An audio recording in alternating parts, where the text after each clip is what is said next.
Bonjour à tous et bienvenue dans ce nouveau podcast Made in Batman Legends, ce 11e numéro des Bat Reviews, notre podcast consacré aux lectures Batman, donc qui vont se consacrer ici aux premières lectures de 2021, du mois de janvier, donc chez Urban Comics. On a fait une petite pause, alors il va falloir qu'on se dérouille un petit peu, hein, parce qu'effectivement, c'est toujours dur de reprendre après la pause. Ça fait quoi? Ça fait presque 2 mois qu'on n'a pas fait de podcast. Alors on est hyper ravis de vous retrouver. C'est Nico de Batman Legends et je suis accompagné de 3 membres de la team avec Alexandra. Salut tout le monde! Et il y a aussi Pelli. Salut, salut, on va essayer de pas se claquer pour cette reprise de podcast, ce serait pas C'est ça. mal. Petit étirement dans le podcast. Et Tout à fait. enfin, on est accompagné de Siegfried. Bonjour à tous. Salut Siegfried. Écoutez, je vous propose qu'on démarre ce Bat Reviews, qu'on reprenne nos bonnes vieilles habitudes avec une première lecture qui est consacrée à Batman, et c'était Batman Detective, tome 4. Et c'est Pelli qui va nous en parler. Oui. Du coup, Batman Detective tome 4, un cœur hideux, toujours scénarisé par Peter Tomasi et dessiné par Brad Walker, sauf que là, il y a pas mal d'autres dessinateurs, hein. On retrouve Travis Moore, Max Raynor, Sumit Kumar, Scott Goldowski.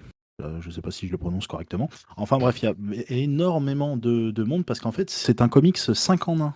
En fait, dans un comics, tu as 5 aventures et de quoi te faire perdre la boule. Du coup, dedans, on va retrouver 2 annuals de Batman, l'annuel numéro 2 et l'annuel numéro 3.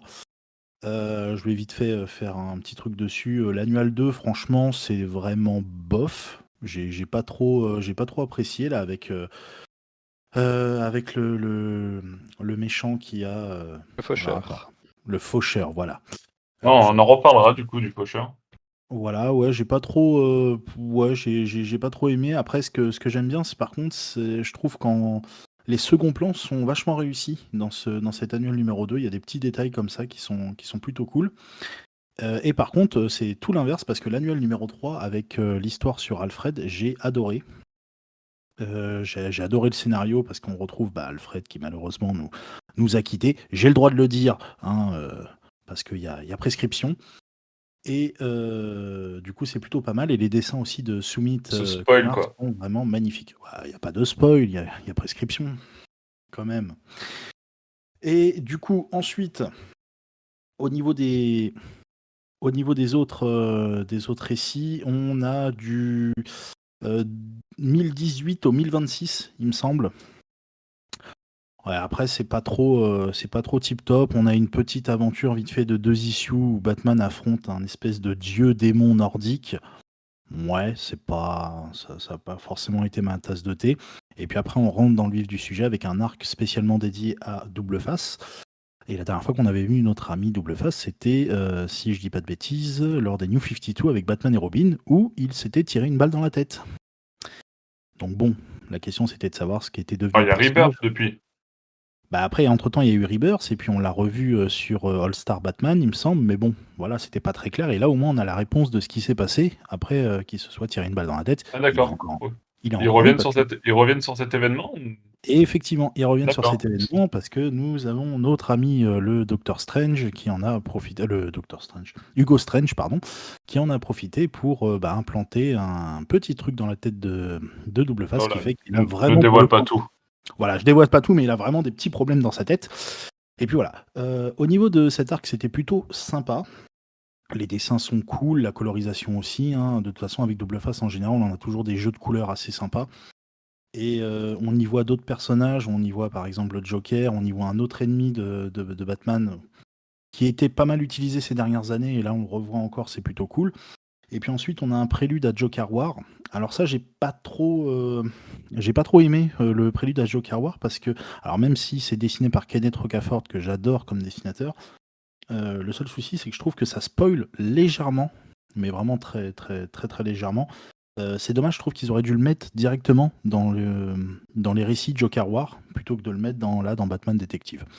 Ah mais comme c'est sorti dans Detective Comics, je pense qu'ils ont suivi.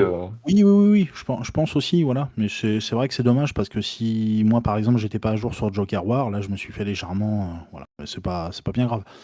Ouais, donc on précise que tu te fais spoiler le tome 1. de Joker War. Oui, voilà, je me fais spoiler le tome 1, c'est ça, donc c'est pas non plus, voilà, c'est pas le spoil du siècle. Donc du coup, c'est quand même un petit pavé parce qu'il y a presque 300 pages dedans. Donc il y a pas mal d'aventures. On s'y perd un peu, c'est dommage. Moi, j'aurais préféré vraiment avoir un arc sur Double Face un peu plus long. Mais bon, c'est de bonne facture. Donc Peter Tomasi continue son travail sur la série Detective Comics et comme je le disais dans les reviews sur le site, c'est de mieux en mieux. Donc à voir après ce qu'il va faire. Ok, très bien. Alors effectivement, tu es en train d'écrire la review qui devrait sortir incessamment sous peu. Alors peut-être un peu avant le podcast, peut-être un peu après, mais en tout cas, la review complète sera écrite sur le site Batman Legends. Est-ce que quelqu'un veut parler de Détective tome 4? J'écris Juste pour peut-être. dire que je suis relativement d'accord. En fait, un peu plus négatif peut-être, parce que pour moi, ça commence à ressembler à ce qu'on aimait de moins à la fin du run de Snyder sur Batman, c'est que ça commence à être vraiment foutraque. On a, dans les préludes, on a peut-être 2 ou 3 super vilains qui apparaissent dans chaque issue.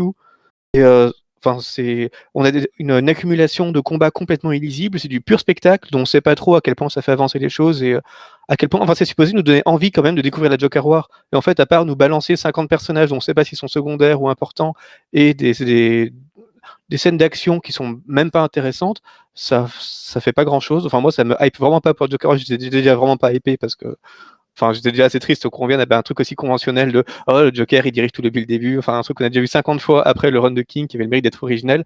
Mais alors là, c'est vraiment pas le genre de truc qui m'a inspiré confiance. Heureusement, effectivement, qu'on a de temps en temps, voilà, il y a Brad Walker qui dessine quand même assez bien le numéro sur Double Face qui est pas inintéressant, même si Double Face commence à avoir une secte et une dérive mystique, enfin ça vire un peu au gros truc c'est un Oui, peu du n'importe quoi de comics, un peu en mais cacahuète, ouais. et au moins, il y a des trucs qui sont joliment dessinés. Et puis bon, c'est Double Face qui reste un personnage intéressant. Il y a toujours le parallèle entre Double Face et Batman. Enfin, il y a des trucs sympas, même si c'est pas très bien écrit dans l'ensemble, quoi. Enfin, il n'y a pas un grand scénariste qui a une grande idée d'un grand arc à écrire derrière. On ne sait pas trop pourquoi il balance ces trucs-là dans cet ordre-là et de cette manière-là. C'est un peu foutraque, quoi. Donc, à voir. Mais moi, ça me rappelle les heures sombres de Snyder. C'est pas très encourageant. Ouais, c'est vrai que on a l'impression qu'ils savent pas trop quoi faire. Les Detective Comics, il n'y a pas de ligne directrice comme on a pu avoir avec la série juste avant, avec James Tynion 4 où il y avait une série quoi à suivre. Là, c'est un peu, ça part dans tous les sens et c'est pas trop. Ce qui est dommage, j'étais un peu frustré parce que ça commence par donc la New World 2 qui fait référence directement au livre noir qu'avait imaginé Morrison. Je vous rappelle, le livre noir, c'était un livre que possède Batman et qui raconte toutes les histoires antérieures à la continuité actuelle, donc des trucs qui normalement ne sont plus canons et dont Batman a, on ne sait pas trop comment, des espèces de réminiscences, donc on ne sait pas trop à quel point ça s'est passé, à quel point ça s'est pas passé. Et le fait d'avoir un truc comme ça qui donc n'est normalement plus canon dans le Rebirth, qui apparaît dans le Rebirth, et en plus on évoque Batman Incorporated. Enfin, il y a vraiment une volonté de faire revivre la mythologie de Morrison qui est assez sympa. Et puis en fait, c'est vraiment, enfin, c'est un annual quoi, donc c'est une espèce de truc un peu hors continuité, un peu bâtard. D'ailleurs, Alfred réapparaît dedans, donc c'est dommage parce que ça lançait plein de choses vraiment intéressantes et finalement, c'est ce que disait Pelli, finalement, ça en fait juste une histoire, un récit assez commun, sympa pour montrer la relation entre Alfred et Batman, mais ça mène à rien et c'est plutôt évoqué par la suite. Enfin, comme souvent, c'est des volumes qui mélangent un peu des choses très différentes et qui finalement auraient peut-être mieux fait de s'appeler Prélude à Joker War que Batman Detective. Tout à fait. Mais sur ce, on va enchaîner sur une autre lecture. Tu parlais de Snyder tout à l'heure, Siegfried. Alors je vais te laisser la parole pour parler de Batman Death Metal tome 2. Alors, on se souviendra peut-être que j'avais plutôt apprécié Death Metal tome 1, ce dont j'étais le premier surpris, parce que c'est vraiment pas le genre de run que j'apprécie. Enfin, c'est ce que j'arrête pas de répéter, c'est juste une espèce de grand méga arc cosmique. On avait Darkseid, on avait l'Anti-Monitor, on avait Mandrake, maintenant on a successivement le Batman Kiri, Luthor et Perpetua, plus ou moins en même temps, plus ou moins les uns après les autres. Enfin, c'est juste, on réinvente tout le temps des méga menaces cosmiques de la mort qui sont toujours plus fortes que la précédente. Donc on se demande ce qu'on va pouvoir inventer après, puisque là on nous dit que Perpetua c'est le plus puissant antagoniste qu'ait jamais connu l'univers, qu'elle se nourrit des crises de l'univers d'ici, des crises que subit le multivers. Donc en gros, elle précède l'intégralité de ce qui a pu se passer dans le canon et dans le canon. Enfin, c'est une espèce de gros délire mystique. On se demande un peu ce qu'ils vont nous inventer après et surtout comment ils vont pouvoir rendre réaliste le fait que les super-héros la vainquent, puisque c'est quand même ça le but. Donc c'est vraiment le genre d'intrigue cosmique qui moi m'intéresse pas du tout parce que c'est du pur truc du comics. Le super vilain, il est trop super fort et au bout de 300 numéros, il sera quand même battu par les super-héros grâce à on sait pas quel artefact un peu pourri sorti d'arrêt les fourrés. Donc bon, c'est pas très intéressant. Mais l'avantage de Death Metal 1, c'est qu'il y avait une espèce de délire de Snyder qui construisait son nouveau monde où le Batman Kiri a en gros conquis la Terre sous les ordres de Perpetua et il développait énormément de concepts. C'était un peu comme Last Night on Earth. On était presque dans quelque chose qui n'était plus canon. Les scénaristes avec Capullo s'amusaient surtout à construire une nouvelle mythologie. Donc il y avait des gros délires qui étaient quand même assez drôles, assez divertissants. Et là, le problème, c'est qu'à un moment, on peut plus construire l'univers, il faut raconter l'histoire. Il faut revenir à une intrigue qui avance et au fait que Perpetua, à la fin, elle va être vaincue. Donc, ça fait longtemps que je disais qu'elle va certainement être vaincue par le Batman Kiri, parce qu'il est quand même plus intéressant que ce soit le Batman Kiri, la grosse menace finale, que Perpetua, dont on se fiche complètement. Donc ça, je vous dis rien de plus. Peut-être que ça va avoir lieu, peut-être non. Mais enfin, malheureusement, il faut revenir à une histoire qui avance et donc il faut arrêter un moment d'inventer des concepts délirants pour utiliser ces concepts et faire avancer l'histoire. Et du coup, on revient à quelque chose qui est beaucoup plus premier degré et qui forcément est beaucoup moins intéressant parce que ça reste une aventure, ça reste des aventures complètement délirantes, un peu complètement foutraque et qui finalement ne raconte pas grand chose d'autre que une poignée de héros qui va vaincre une méga menace au bout de 300 numéros. C'est pas le pire numéro de toute la série des Metal parce qu'il y a des artistes qui font vraiment du bon boulot. Enfin, là on nous ressort quand même, outre Capullo qui est plutôt en forme, ça va. On a du Manapool, on a du Riley Rossmo, du Jesus Merino. Enfin, on a quand même des choses plutôt sympas. Et comme d'habitude, c'est une espèce de compilation de numéros dérivés. Donc on avance plus par petits pas qu'on raconte vraiment un gros événement qui concerne tout le monde. Mais du coup, on a des choses assez marrantes. On a notamment un Multiversity noir. Donc on revoit Captain Carrot notamment, que j'aime bien. On a tout un numéro qui se concentre sur le Allman de Terre 3, qui semble prendre une importance assez importante. Snyder ajoute même une dimension méta en imaginant un personnage du chroniqueur qui se présente comme, en gros, comme le secrétaire du tribunal divin. Enfin, il réinvente quelque chose, mais enfin, c'est quelqu'un qui essaie de comprendre comment l'univers en est arrivé là, à cette espèce de prélude d'anticrise, exactement comme le lecteur. Donc, on a une espèce de nouveau personnage un peu omnipotent qui imite le lecteur et enfin qui incarne le lecteur essayant de comprendre ce qui se passe et qui ajoute un petit truc sympa. Donc, encore une fois, comme chez Snyder, ça mélange beaucoup trop de choses à beaucoup trop de niveaux différents, du premier degré, du second degré, du méta, du délire, du multivers, etc. Mais heureusement, c'est un peu relevé par une grosse galerie de personnages qui viennent de plein d'endroits un peu inattendus, qui font que, enfin, on a du Baby Batman qui revient, une ligue de Batman multicolore. Du coup, ça peut quand même aguicher les lecteurs qui aiment bien toute cette dimension de multivers parce qu'on fait appel au multivers notamment mis en place par Morrison dans Multiversity et donc à quelques concepts assez sympas. Tu conseilles d'avoir des références pour bien apprécier le récit ou c'est peut-être mieux pour bien apprécier le... Disons qu'on n'a rien à perdre. Là, il y a beaucoup de... Tu dis il y a beaucoup de références, que ce soit les différents Batman que tu as évoqués, différents personnages. Mais bon, il y a certains personnages ou certains trucs que si tu connais pas, bon, tu vas les voir, mais est-ce que tu vas l'apprécier de la même manière? Déjà, je trouve que même en comprenant les références, on n'apprécie pas forcément beaucoup ce métal parce que, comme je disais, on revient à quelque chose qui est tellement à la fois premier degré et foutraque que c'est plus vraiment très intéressant. Donc, comprendre d'où ça vient. Disons que quand tu sais d'où ça vient, au moins tu as ce plaisir-là de la référence. Tu as le plaisir de voir Captain Carrot, de voir ce que fait Snyder de Captain Carrot et qui est plutôt sympa.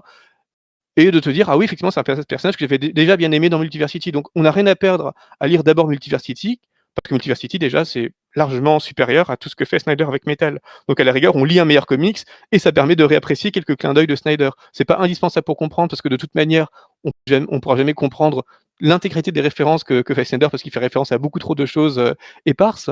Mais bon, si ça peut encourager à lire des comics qui sont meilleurs que ça pour comprendre ça, on aura gagné au change. Ok. Bon, vous avez compris. Ne lisez pas Metal tome 2, Death Metal tome 2, lisez autre chose avant de revenir sur Death Metal.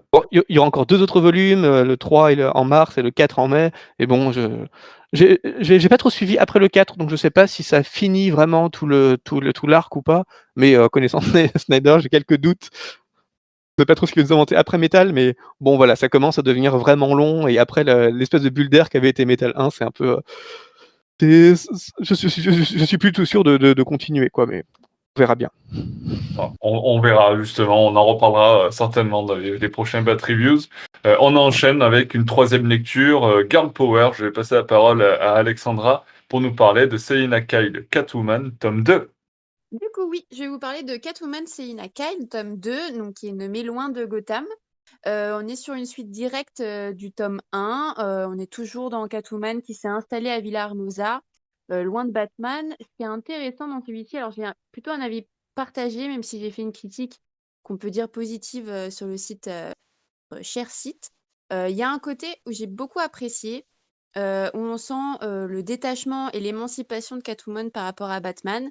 Donc, sur le premier tome, il y a encore le fait qu'il y a la séparation liée au run de Tom King chez Rebirth. Moi, je trouvais ça certes bien, mais un peu trop tout au long du tome 1. Et là, dans le tome 2, elle n'y pense plus et on revient un peu aux fondamentaux, je dirais, de Catwoman, dans le sens où on la voit voler dès les premières pages, on la voit flirter avec un jeune homme qui fait partie de l'histoire. On la voit faire des combats assez spectaculaires avec beaucoup de dextérité, beaucoup de souplesse. Donc c'était vachement intéressant, même visuellement, de voir ça. Et surtout, on la voit s'installer dans cette ville où elle se sent très bien. Donc ça, c'était le côté positif où j'aime beaucoup Catwoman. J'aime bien le travail que Joel Jones fait sur ça. Par contre, le point négatif, si je peux m'attarder dessus, c'est comment dire, le manque de perspective sur le long terme, notamment sur les méchants. On n'est pas obligé d'avoir des méchants ou des vilains dans chaque récit, que ce soit les comics ou les films. Mais là, je trouve qu'il y a rien de très percutant. Dans les premières pages, on nous dit, et même dans la quatrième de couverture, on nous dit qu'il y a le pingouin dans l'histoire. On le voit au début, après on le voit plus. Et je me suis vraiment dit, mais c'est dommage, parce qu'on aurait pu revenir à un tandem assez fou qui est montré dans les films Burton ou qui sont dans d'autres histoires. Moi, j'aime beaucoup la combinaison Catwoman-pingouin. Pas parce que j'aime bien les animaux, hein, rien à voir. Et là, non, bah voilà, il disparaît un peu. Il y a le côté méchant avec la mafia. J'ai plus le nom de la méchante maman avec ses fils. Mais là, pareil, je prends pas du tout. Elle me fait pas très peur. Elle est pas trop inquiétante. Enfin, elle me fait pas. Elle est très moche, hein, ça y a pas de souci. Ça me fait peur visuellement. Mais au niveau du côté aspect méchant et puissant, voilà. Est-ce que c'était un peu pour ressembler aux dites mafias de Gotham? Si c'est le cas, ils sont encore loin, loin derrière. Mais en même temps, pas facile de rivaliser un avec Gotham par rapport à Villa-Ramosa et un avec les mafias. Donc voilà. Et je le disais aussi dans la review, j'y repense, mais il y a un côté magie. Je vais pas trop m'attarder dessus, mais voilà, un aspect magie, ça, Ah, ça, pour moi, j'aime c'était. pas. T'aimes pas? Ah, moi, j'aime pas quand il y a la magie. Bah, c'est pas ça, c'est que là, ça sert à rien. Ah, en Complètement, plus. c'est pas. Non, c'est pas que ça sert à rien, c'est. Moi, je l'ai lu en début de mois, je m'en souviens plus trop. Donc, si je m'en souviens pas, c'est que ça m'a pas marqué, je vous le dis. Mais voilà, il y a un moment donné, il y a de la magie pour un objet. Tu dis OK, et voilà. Très bien. Donc voilà, ça a pas d'intérêt. Donc il y a un aspect sur Catwoman, même si on l'a dit en off avec Siegfried, si on veut découvrir Catwoman en profondeur, bah, Brubaker Forever, hein, avec tout plein de cœur derrière. Mais la Catwoman, que ce soit visuellement ou même au niveau comment dire, on commence avec les émotions et le caractère, bah, c'est pas mal ce que fait Joel Jones. Par contre, sur tout l'aspect extérieur, les méchants, une ligne rouge qu'il peut avoir tout le long des comics, je pense qu'il y a encore du boulot. Ok, ok. J'étais en train de réfléchir en termes de temporalité, on se positionne où? C'est en parallèle de la série Batman? Bah, alors moi, ce que je me souviens, c'est par rapport au tome 1, on est juste après la série Rebirth de Tom King. Ouais. Oui, donc c'est dans la même continuité. C'est ça. Ouais, ouais, ouais, c'est ça. Après, là, sur le tome 2, il n'y a pas de connexion qui est faite, hein. Là, on part en roue libre. Il y a pas, c'est ce que je disais au début, il n'y a pas d'allusion par rapport à Batman. Je crois pas au début, Pingouin fait des allusions. Donc peut-être qu'il y aura des recoupes au tome 3, mais là, pour le moment, non. Ok, ok. Et vous savez s'il y a un troisième tome qui va être prévu ou... Oui, oui, c'est prévu, mais je n'ai pas la date. Si vous voulez, je peux. Mais je Ok, sais. non, mais je j'ai pas trouvé la date. Il a pas l'air d'être Ok. programmé En chez tout Urban cas, pour l'instant. comment il finit le tome 2, oui, il y a un tome 3. Enfin, j'espère. Oui. Ouais. Ok. Ok. Est-ce que quelqu'un veut rajouter quelque chose sur Catwoman ou est-ce que effectivement on peut retrouver en plus ta review, Alexandra, sur le site? Je pense que on a fait le tour de Selina Kyle et on va peut-être repasser à Batman et parler d'un récit qui a fait beaucoup parler de lui parce que il a été associé à Batman année 1 de Frank Miller et Mazzucchelli. Donc c'est un récit qui s'appelle Batman année 2, hein, comme son nom l'indique, qui se passe après année 1. Et c'est Siegfried qui va nous le présenter. Ouais, d'ailleurs, dans mon livre, j'avais intitulé la partie qui évoque ce numéro Year 2, le comics qui n'a aucun lien avec Year 1, parce qu'effectivement, c'est avant tout un coup marketing. Comme l'explique le scénariste Mike Weber en introduction lui-même, en fait, c'est un comic sur lequel il est planché depuis le début des années 80, mais que DC Comics avait toujours trouvé pas très intéressant, puisque bon, finalement, tout le monde s'en fichait des origines de Batman. On avait un Batman, ça marchait. Pourquoi revenir sur son soi-disant passé? Et tout à coup, il y a eu Miller à qui on donne carte blanche, qui propose de faire un Year One. Évidemment, on lui met on lui donne la planche à billets pour faire son Year One. Ça marche du tonnerre. Et donc, évidemment, bah, on aimerait bien continuer de marcher sur ces plates-bandes-là pour poursuivre le succès. Et on se souvient de Mike Weber et on se dit, bah, tiens, ça ferait un bon Year 2.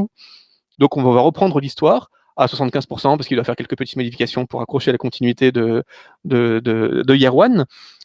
Mais donc c'est une histoire qui n'avait pas du tout été envisagée comme un Year 2 à la base. Ça parle effectivement plus ou moins des débuts de Batman, mais enfin, ça se passe pas du tout à la deuxième année de vie de Batman, puisque C'est ce à que j'allais l'époque dire, hein.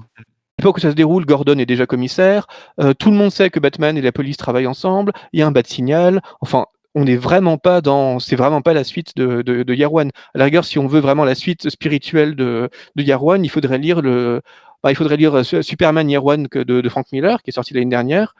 Où là, effectivement, on voit un Batman qui se cherche vraiment au niveau des procédés. On voit même Batman avec un fusil, en sous-entendant qu'à ses débuts, il n'avait pas encore sa politique anti-armes, donc à la rigueur, c'était plus intéressant. Ou sinon, on a le All-Star Batman et Robin de Frank Miller aussi, qui raconte un peu plus un Batman qui se cherche et qui n'a pas encore les méthodes actuelles. Mais là, sinon, à part qu'on nous dit que c'est un peu la première histoire d'amour de Batman, enfin, on nous raconte des petites choses comme ça, mais sinon, on le ressent absolument pas comme une histoire des débuts de Batman, et ça pourrait se dérouler à la fin du parcours de Batman, ça serait plus ou moins pareil. Enfin, il n'y a pas vraiment cette immaturité du héros.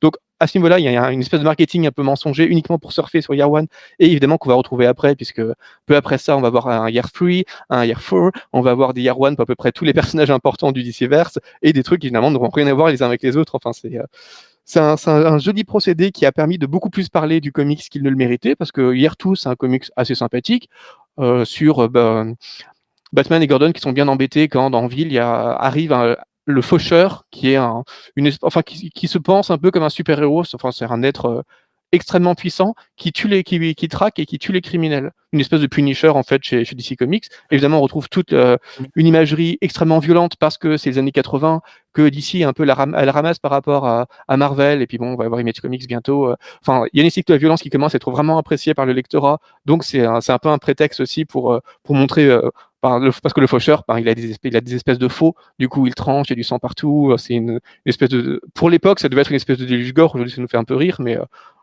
voilà, il y avait aussi tout ce Oui, côté-là pour surfer un peu sur la mode. Donc ça en fait une histoire assez sympathique, parce qu'il y a quand même ce parallèle entre Batman qui ne veut pas trop tuer, et puis ce faucheur qui veut tuer. Et puis, comme Batman ne gagne pas contre le faucheur, il se dit qu'il va tuer le faucheur. On ne sait pas trop d'où ça vient. Enfin, ça ne semble pas trop coller avec. Sous prétexte qu'il n'arrive pas à le battre, il va le tuer. Enfin, c'est pas très clair. Mais enfin, il y a une tentative de réfléchir au rapport de Batman avec les armes, d'autant que Batman envisage de tuer le faucheur avec l'arme qu'avait utilisée Joe Chill pour tuer ses parents. Pourquoi cette arme-là en particulier, on ne sait pas trop. Mais tout à coup, Batman retrouve Joe Chill et va faire quelques missions avec Joe Chill. Et donc, à chaque fois, il hésite à le tuer pour venger ses parents. Donc, ça, à la rigueur, c'est pas inintéressant. bon. Enfin, c'est toujours Il le y a un même coup rapport avec de. Joe Chill À partir du moment qui où est plutôt intéressant. Après, c'est vrai en que fait, il y a plein si de Joe, défauts. Si Joe Chill est là, en fait, c'est surtout parce que, comme souvent, à partir du moment où on donne plus ou moins carte blanche à un scénariste, il veut absolument faire marquer un peu la continuité pour qu'on se souvienne de lui. Donc forcément, il faut qu'il montre Joe Chill, il faut qu'il montre la mort de Joe Chill, parce que du coup, on pourra plus jamais parler de Batman et de Joe Chill sans penser à son run. Bon, manque de peau, ça va être évidemment, va y avoir un gros retcon et Joe Chill finalement ne sera pas mort. Enfin, on va réécrire ce Year 2. Je crois que c'est en 95 déjà où on va estimer que Year 2 n'est plus canon parce qu'on va reparler d'un Joe Chill en vie. Mais voilà, enfin, c'est une espèce de stratégie marketing parce que vraiment en termes de marketing, c'était pensé comme Year 1 non seulement par le titre, mais aussi parce qu'on faisait appel à un supposé grand scénariste, Mike Weber, qui venait de faire Camelot 3000, donc qui était quand même un gros, en termes de graphic novel dans le monde du comics, ça avait eu un impact assez fort.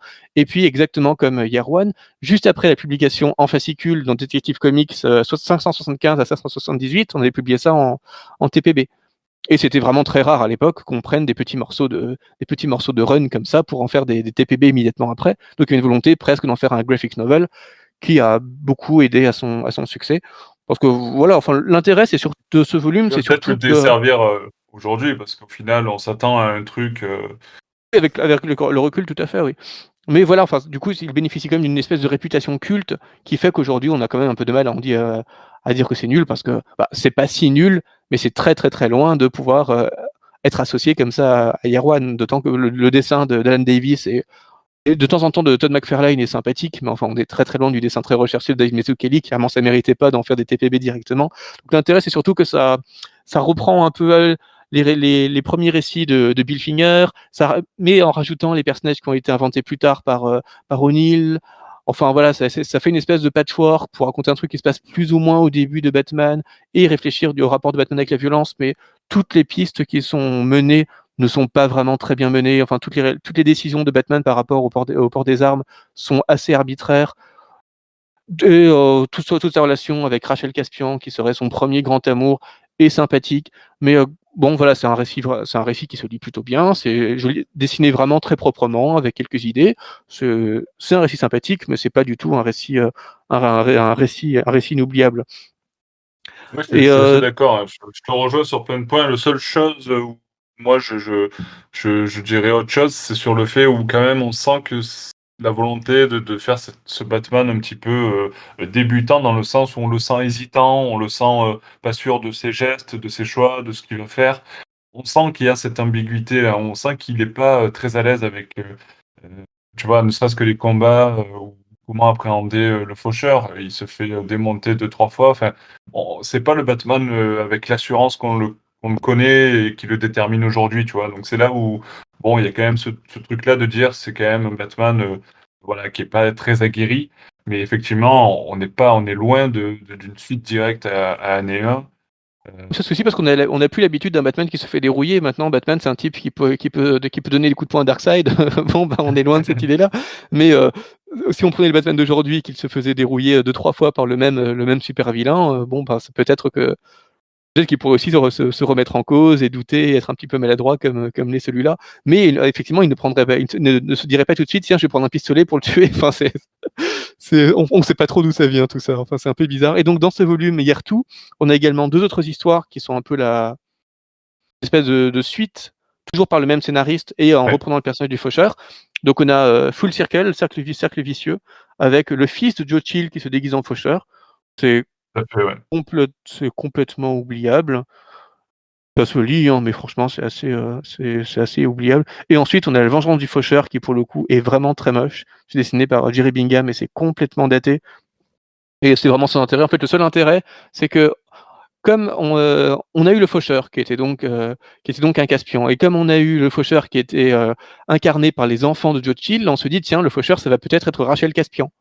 La fille du faucheur qu'on voyait, donc, parce que c'est un peu le seul personnage qui n'a pas été le faucheur, et on a ce suspense qui est dans l'histoire aussi, et en fait, non, pas du tout, en fait, on se fiche absolument complètement du personnage qui est le faucheur à la fin, et l'histoire est complètement oubliable. Donc, au moins, l'avantage, c'est que dans ce volume-là, on a tout ce que Barr a fait autour de son personnage du faucheur, et voilà, ça peut être intéressant parce que Year 2 a cette espèce de réputation culte, donc en tant que lecture un peu patrimoniale, c'est pas une très grande lecture. Oui, tout à fait. Après, c'est vrai que pour les fans hardcore de Batman que nous sommes, c'est toujours bien de pouvoir découvrir un récit voilà, qui est réputé un peu comme lui, et puis après d'en faire notre avis. Mais en tout cas, c'est vrai que moi, je m'attendais à un truc bah, de réputation. Je me suis dit, bon, ça peut être pas mal, on va voir ce que ça va donner. Et puis en fin de compte, c'est vrai que bon, faut dégager tous les a priori que tu peux avoir sur le récit avant de l'entamer, sinon tu t'es déçu, quoi.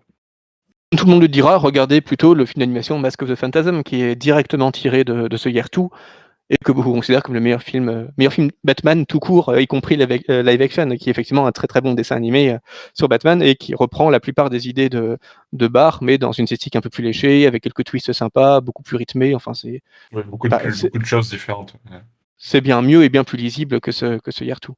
tout à fait. Tout à fait. Alors, je vous propose de partir sur un thème un peu plus léger avec, avec notre chère Justice League que va nous présenter Pelli. Plus léger, oui, beaucoup plus léger, effectivement, parce que c'est le genre de comics qui peut se faire offrir à un enfant sans trop de problèmes, hein. C'est plutôt pas mal. Au dessin, Jeune on a l'enfant, hein, très jeune pour le coup. Enfin, très jeune. Ouais, mais si on veut si on veut faire débuter les comics à son enfant, c'est, je pense, l'un des meilleurs comics.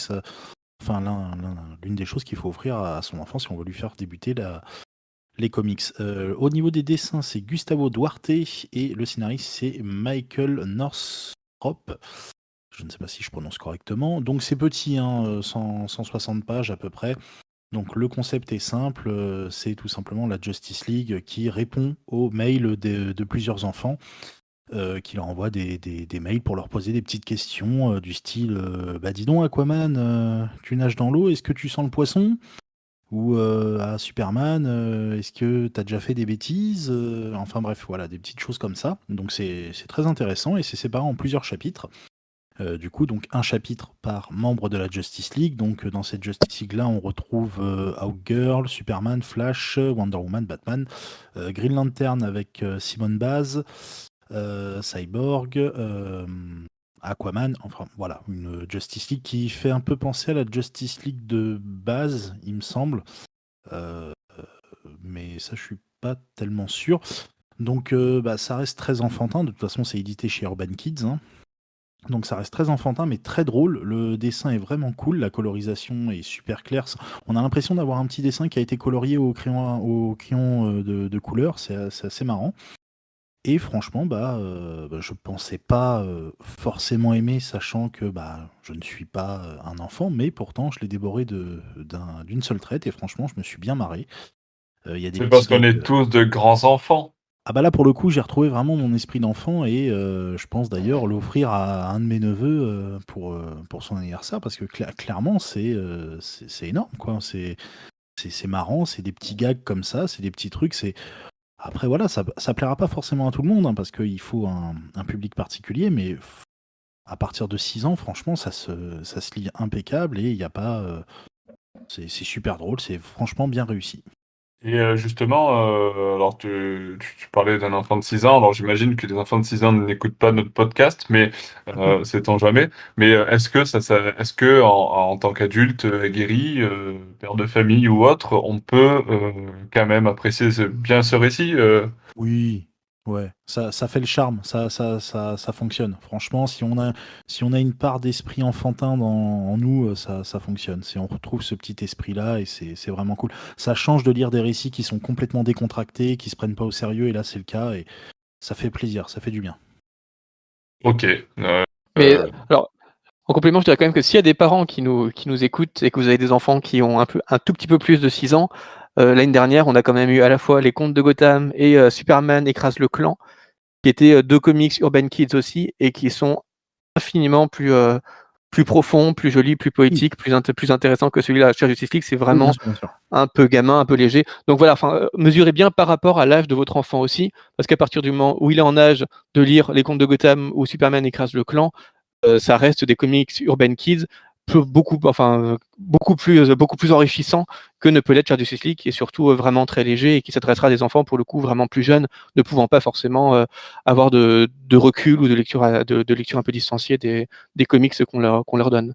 Ouais, pour moi, là, on est dans la tranche d'âge entre 6 et 10 ans. C'est nickel, c'est voilà, c'est le petit truc comme ça. C'est vraiment très décontracté, comme dit Siegfried. Ça se prend beaucoup moins au sérieux que les contes de Gotham. Donc voilà, c'est agréable. Ok, ouais, vas-y, Alex, pardon.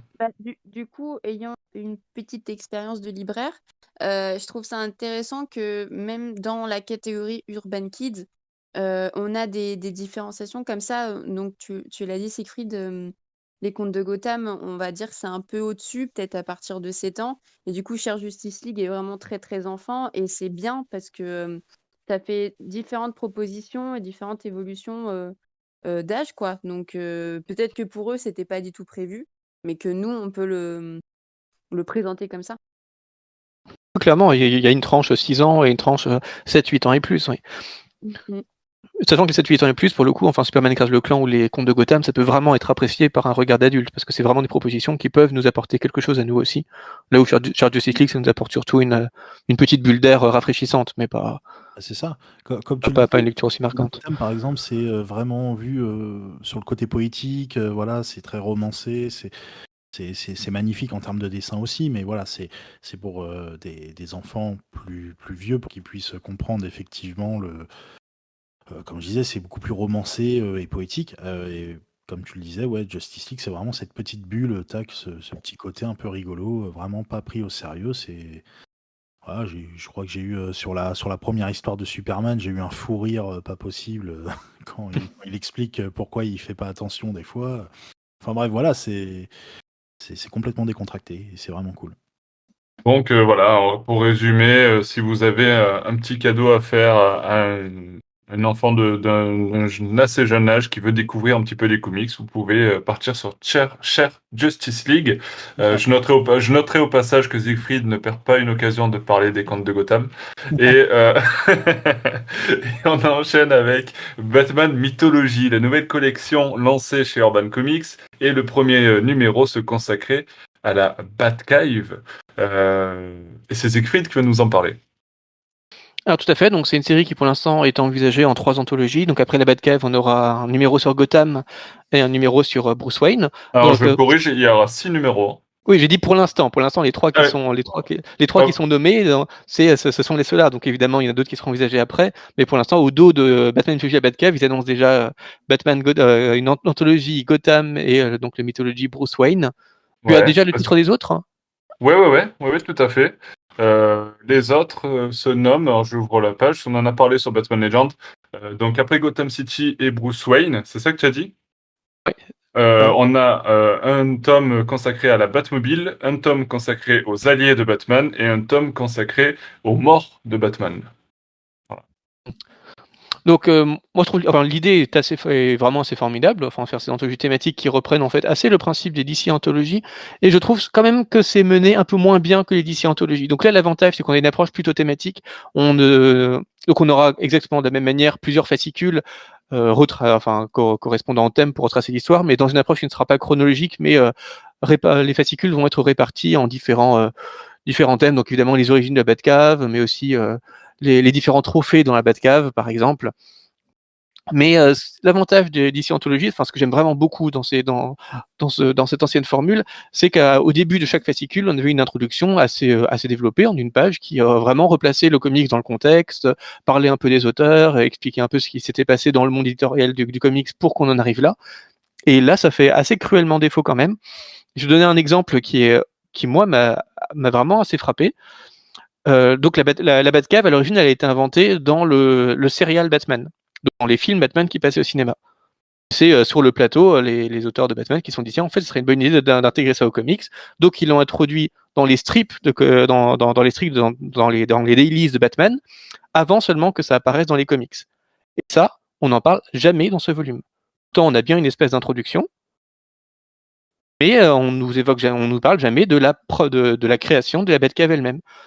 Et de même, on aurait pu se dire bon bah si la Batcave est apparue pour la première fois dans un strip, bah on va voir ce strip. Enfin c'est quand même l'intérêt d'avoir l'histoire de la Batcave, mais pas du tout. On commence par une aventure qui n'est même pas la première dans laquelle soit apparue la Batcave.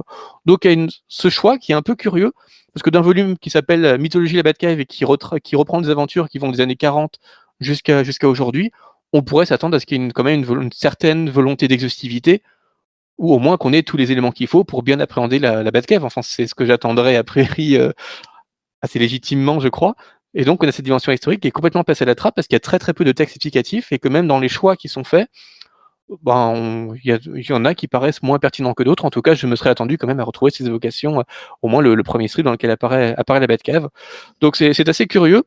De même, je trouve qu'il y a beaucoup de numéros un peu old school, beaucoup d'aventures des années 40 à 70 qui sont pas très intéressantes, donc qui pourraient être justifiées par le fait que ce sont des grands récits autour de la Batcave, mais en fait même pas tant que ça. Enfin, la Batcave apparaît un petit peu dedans, mais c'est pas. Il y a des récits très bien, hein. Il y a un récit où on découvre par exemple, que la Batcave aurait déjà été habitée il y a 300 ans par un autre héros à la double identité. Donc évidemment, bon, c'était une des grandes idées autrefois. Batman et Robin vont aller voir le professeur Nichols qui les fait revenir dans le temps pour comprendre ce qui se passe. Donc c'est encore un des délires de l'âge d'argent, mais au moins, il y a une vraie volonté de comprendre l'histoire de la Batcave, donc ça pourquoi pas. Mais il y a beaucoup d'aventures qui ont un rapport avec la Batcave qui est vraiment assez ténu, à part que les personnages sont un peu dans la Batcave à un moment donné. Et pour un volume de 250 pages avec une vingtaine d'histoires, on aurait pu s'attendre à des choix qui soient un peu plus fondamentaux. Enfin, je préférais à la rigueur que ce soit plus court, mais qu'on ait que des récits qui parlent vraiment de la Batcave et qui explorent vraiment le de la Batcave. J'étais assez surpris, par exemple, qu'on n'ait pas du tout apparemment, Urban a un problème avec, peut-être DC Comics en général, avec le All-Star Batman et Robin de Miller, dont j'arrête pas de parler, que personne n'aime, mais on a une des planches les plus spectaculaires sur Batcave de toute l'histoire de Batman. Et je me demande même si c'est pas la première fois qu'on voit ça dans les comics, où à un moment on tourne les pages. Donc pour la première fois, Batman emmène Dick dans la Batcave, et on a quand on ouvre la page, en fait, il faut déplier une page parce que les deux pages côte à côte ne suffisent pas à représenter la Batcave. Donc il faut déplier pour avoir une troisième page, pour avoir un vrai panorama de la Batcave. Donc ça, en termes éditorial, c'est déjà assez fou, et ça permet vraiment de mettre en valeur de façon extraordinaire la Batcave, et cette image n'apparaît jamais. Même pas à la fin, quand on a une espèce de galerie d'illustrations de la Batcave dans différents comics, on pourrait avoir au moins une petite reproduction, sans forcément avoir cette idée du dépliant, mais même pas on l'évoque jamais, alors que pour moi c'est une des représentations les plus spectaculaires. En plus c'était dessiné par Jim Lee, donc autant dire que avoir un panorama en 3 pages présentant la Batcave par Jim Lee, qui en plus veut essayer de reproduire le regard admiratif que Dick porte pour la première fois sur la Batcave, enfin ça a quand même de la gueule. Et de ne pas le représenter, ne pas l'évoquer, j'ai trouvé ça un peu étrange. Donc heureusement, on a quelques jolies petites choses. Bon, on passe beaucoup de temps quand même sur les différents trophées de la Batcave. Donc c'est chouette pour les comprendre, mais bon, du coup, on a tout un numéro sur le dinosaure, et on découvre que ça n'a pas toujours été un T-Rex. Pourquoi pas? L'intrigue se déroule pas du tout dans la Batcave, hein, mais c'est juste que du coup, l'objet se retrouve à la fin de la Batcave. La grande pièce aussi, dont on découvre qu'en fait, la grande pièce, elle a pratiquement aucun intérêt dans l'intrigue. Qui justifie de l'avoir comme trophée à la fin, mais bon, pourquoi pas. On triche un petit peu aussi, par exemple, on a la première histoire du Red Hood, donc comment le Joker devient le Joker et porte ce Red Hood, alors que le Red Hood, c'est pas forcément un objet qu'on voit régulièrement dans la Batcave, donc le présenter comme un trophée de la Batcave et justifier le fait de raconter cette histoire-là par le fait que ça soit un trophée, ça me paraît un petit peu tiré par les cheveux. Mais voilà, donc ça reste. Est-ce que, parce que je sais qu'Urban a annoncé, en tout cas moi c'est ce qu'ils m'ont dit, que les récits comme ça seront tous, en tout cas remplis de 80% minimum, ou à peu près, d'inédits. Alors est-ce que ça vient pas justifier le fait qu'on n'ait pas certains récits qui du coup ont déjà été édités en français, et que là on essaie de sortir un petit peu des sentiers battus, de prendre des récits un petit peu voilà, qui sortent un peu de ce qu'on a l'habitude de voir? Peut-être, je ne connais pas assez bien l'exhaustivité des publications Urban Comics pour savoir ce qui a déjà été publié ou pas. Enfin, l'histoire du Red Hood a déjà été publiée, par exemple. Mais disons que d'un volume qui s'appelle Batman Mythology, je m'attendrais à ce qu'on essaye juste de raconter le mieux possible la Batcave, et pas forcément de se dire c'est la Batcave, mais on enlève les récits qu'on a publiés récemment et on en met d'autres qui sont moins pertinents sur la Batcave. Enfin, du coup, ça fait un Ouais, truc. non, mais ouais, c'est Le- vrai qu'après le fait de rattacher des choses qui sont un peu tirées par les cheveux, c'est vrai que c'est peut-être un peu compliqué. Mais après, je comprends la démarche de ne pas rééditer encore des trucs qui ont déjà été édités, parce que sinon, enfin, je voyais déjà les gens en train de râler, les lecteurs en train de râler pour dire, ouais, mais en fait, on nous fait acheter un truc à 23 € ou je sais plus combien. Dans tous les cas, on réédite. Par exemple, le Red Hood, ben, c'est bon, on l'avait déjà dans Joker Anthology, je pense qu'on l'avait déjà dans d'autres choses. Et en plus, c'est même pas un objet qui est vraiment rattaché à la Batcave. On aurait pu s'en passer très bien pour mettre un autre inédit, donc je comprends pas très bien. On a aussi le costume, vous vous souvenez, qui a été porté par le père de Batman. On découvre qu'en fait, que Thomas avait déjà porté un costume de chauve-souris, avait déjà combattu des criminels avec un costume de chauve-souris. Pareil, on le présente comme un trophée, alors que bon, ça doit apparaître dans un ou deux fascicules, mais enfin, c'est pas vraiment un objet rattaché fondamentalement à la Batcave, et je crois qu'on l'avait déjà vu dans une publication urbaine. Donc voilà, il y a des choix étranges. Donc on peut se dire parfois que, au moins, justifié par le fait que ça a des fascicules qui racontent une histoire entière. Contrairement à ce qu'on avait pu avoir récemment avec les 80 ans du Joker, où c'était énormément de petits fascicules extraits de run de run plus long, mais en fait même pas, puisqu'à la fin, par exemple, on a un numéro de la nuit des hiboux de Snyder, juste un fascicule. Très bien, hein, parce que c'est le fameux numéro où Batman combat les ergots dans la Batcave en utilisant le T-Rex, etc. Donc effectivement, c'est un numéro qui est assez crucial pour bien montrer toute la Batcave. Il y a un vrai combat dans la Batcave, mais c'est le seul numéro qui est vraiment extrait d'un truc et où du coup on n'a pas du tout dans les aboutissants de l'histoire parce qu'il n'y a même pas d'introduction pour nous expliquer bien ce qui se passe avant, ce qui se passe après, enfin le rattacher à quelque chose. Du coup, on se demande mais pourquoi n'avoir pas fait plus ce choix et avoir plus pris de piocher des extraits par-ci par-là, si ça permettait de mieux raconter la Batcave que les choix qui ont été faits en l'occurrence. Donc voilà, c'est un peu étrange parce que c'est pour un néophyte qui se dit tiens, c'est un volume sur la Batcave, ça me permet d'appréhender un peu de biais l'histoire de Batman. C'est pas très intéressant parce qu'il y a plein de choses qui sont vraiment trop old school. Il y a vraiment beaucoup trop, à mon avis, de comics des années 40-70 qui sont pas indispensables et qui racontent même pas si bien la Batcave. Mais ça reste une anthologie tout à fait honnête. Mais voilà, je pense que ça aurait pu être fait avec des choix plus pertinents. Enfin, de la part d'un truc qui s'appelle Mythology Batcave, je me serais attendu à des choses beaucoup plus essentielles, à ce qu'on nous raconte vraiment, voilà, toute cette partie de notice historique qu'on a dans les anthologies. Là, elle fait vraiment cruellement défaut parce qu'il y a des choses à expliquer sur la Batcave et qu'elles ne sont pas expliquées. Donc, heureusement, à la fin, on a une galerie des différents plans de la Batcave à travers le temps. Donc, ça, c'est une idée qui est vraiment très sympa. Mais on aurait pu beaucoup plus historiciser pour quand même en faire une anthologie qui nous apprend quelque chose plutôt que de nous raconter beaucoup d'histoires qui sont pas forcément liées, qui enrichissent pas vraiment la mythologie qu'on est supposé nous raconter. Donc c'est un peu frustrant, mais j'espère que ça sera un peu mieux. Autant on ne sait pas trop ce qu'ils vont nous raconter sur Bruce Wayne, sur Gotham, enfin ça peut de nouveau être très vaste, autant ce que tu évoquais après, les morts de Batman par exemple, ça peut être vraiment intéressant. Donc il y a quand même des numéros qui me C'est le hype. dernier tome, alors c'est attendu pour novembre, donc t'as le temps. Ouais, bien sûr, mais heureusement, il y a quand même des trucs qui me hype un petit peu. Pas tout. Enfin, les alliés, on sent que ça va être un peu. Ça risque d'aller un peu dans tous les sens, mais il y a des choses qui me hype un petit peu, donc on verra par la suite. Mais là, j'ai pas été convaincu à 100%. C'est pas ce qu'ils ont fait de mieux en termes d'anthologie, y compris en termes de présentation de l'anthologie. Ok, je sais que Alex, tu as fait ta critique de Batman Mythology, la Batcave sur le site. Est-ce que tu veux rajouter quelque chose après Siegfried ou on passe au récit suivant? Juste un tout petit peu, mais du coup, je vais pas en parler autant que Siegfried. Moi, j'ai fait un peu l'inverse. J'ai plutôt bien aimé, mais avec un autre regard. Le regard vraiment beaucoup moins expert. Enfin, je rebondis juste sur l'aspect où il y a beaucoup de récits old school. Moi, c'est quelque chose que j'aime bien, mais je peux comprendre qu'on n'aime pas. Dans le sens où moi, je me suis mise on va dire, un peu tard à Batman, dans le sens où ça fait 7 ans que j'ai des comics, que j'ai plus lu des choses récentes. Donc, je suis vraiment toutes les choses récentes.